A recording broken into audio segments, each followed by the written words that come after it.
How to get a $100 Priceline discount code.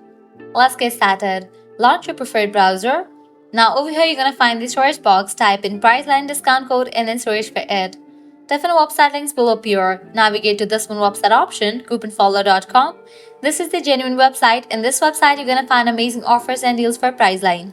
Once you're in this website, scroll down and check out the offers. To $50 off, 40% off, $50 off, and many more. Head towards the offer that you wanna grab. Just go ahead and click on it. With that, you're gonna get the code for it. Now I can copy the code and then head towards the website of Priceline. So click on the option of redeem at Priceline. You'll be directed to the official website of it.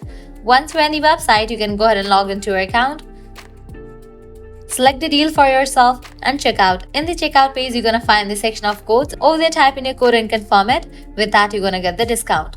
Likewise, you can also give a try to other offers, as in this website you're gonna find amazing offers and deals for Priceline. To grab any of the offer, you have to use same exact steps. Lastly, head back.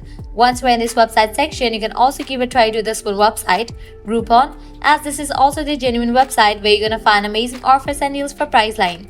So this way you can easily get up to $100 working discount code for Priceline. At the end, if you guys find this video helpful, don't forget to like, share and subscribe to our channel. Thanks for watching.